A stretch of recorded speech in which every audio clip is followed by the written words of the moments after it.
Your man out of Japan, Jay Contra here, and I know I'm not going to add anything to the discourse about Super Mario World, so I think I want to go along a few different tracks here, starting out with my personal recollections. I came to Super Mario World a little bit late since my parents had bought me the Super Nintendo, the North American version that had Super Mario World included with it. And that was probably around like 1994, 1995. It's actually the first console game that I have a memory of playing. So I'm assuming it's the first console game that I've ever played.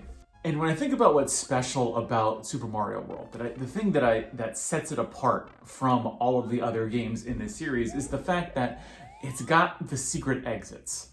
And correct me if I'm wrong, and I'm probably wrong about this, but I don't think there has ever been another Mario game that is like Super Mario World. I would actually place it as probably my favorite Super Mario game. Super Mario Odyssey is fine, Super Mario 64 is okay, but Super Mario World is just number one to me. And the reason why is, for one, the graphics are incredible, but also just having those secrets. When I remember when I first found the key, and then you just take it to the lock, and you go to a whole new area, you're just like, what even is this? And then there's the secret area that takes you to Bowser's Castle, and you're like, how can I get here so fast? This shouldn't be possible. But it showed me the beauty of Mario so much so that I ended up going from Super Mario World to the Super Mario Collection and playing up all of those Marios. I didn't think they were as good, but I still think that Super Mario World was the best of them all, and I thought they were all pretty great. When I think of Super Mario World, I'm actually starting to think of it in the context of Nintendo marketing nostalgia for its own products. And what doesn't really make a lot of sense to me is that Nintendo doesn't really seem to be capitalizing on 16-bit nostalgia. And especially 64-bit nostalgia, but that's a separate topic. What I mean is that when Nintendo markets its nostalgia, it tends to focus almost exclusively on the 8-bit era. There is a little bit of 16-bit nostalgia in terms of the SNES Classic that came out, the Super Nintendo Collection that's available for Switch Online. It's not like they're trying to have you forget that the 16-bit era ever happened. But Nintendo seems to be laser focused on the 8-bit era. I think a real good case in point is the Lego sets that have come out, because the Lego sets seem to be sort of split between modern Mario, like the new Super Mario Brothers kind of Mario, or even a whole new incarnation of like a blocky Mario. And then you've got the really ultra premium set that is the old school 8-bit Mario. And I think for people who are now coming of age in the modern era, in the Twitter, social media, YouTube era, their nostalgia, I would actually say, is probably the Mario 64 era, or even the GameCube era, seeing as that's where all the price increases in video games are happening right now. But it was just a few years ago that the Super Nintendo market really heated up, and it seemed to have missed Nintendo like almost completely. The 16-bit Mario experience is included in like the Mario Makers, but I just don't see it. And I also think that's also happening a bit to Pokemon. The Pokemon centers had a second gen nostalgia, but it seemed to have jumped over that completely. And when you look back at Nintendo's nostalgia, like when did Nintendo actually start marketing its nostalgia? And I think the Super Mario Collection is actually coincidentally a good example of that, where they were even going to the nostalgia well in the early 1990s. But the real period of when they really got into marketing that old school quality was when the Game Boy Advance had come out. Nintendo in Japan started releasing Famicom games on the Game Boy Advance. And that was also going hand in hand with re-releasing Super Famicom games for the Game Boy Advance. They re-released Mario World, Yoshi's Island. You can maybe make some comments about the quality of those games, but they were definitely trying to, especially with the artwork and the game design, they were just calling back to the Super Nintendo era. When you think of the younger millennial cohort, it's mostly people my age who grew up with the Super Famicom. The Nintendo was a bit of a curiosity to I think people of my age group. And, it's going to depend upon your background, where you were, where you grew up. But to me, the Super Nintendo was the original, and then you ended up going to a friend's house and they had an NES lying around, and that's when you played the original Mario games, and you're like, these are cool, but I think I like the Super Nintendo games better. That was just my personal experience. Please share your experience with me in the comments.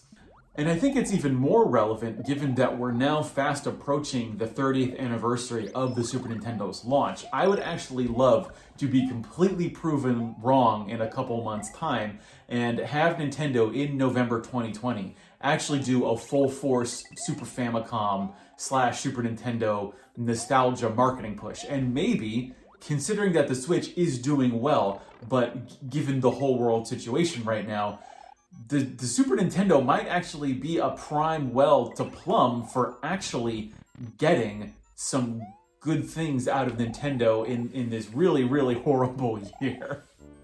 I wonder how they would handle it, considering that in this era of worldwide simultaneous releases, there is that year lag between the Super Famicom coming out in Japan in 1990 and then it coming out in the rest of the world in 1991.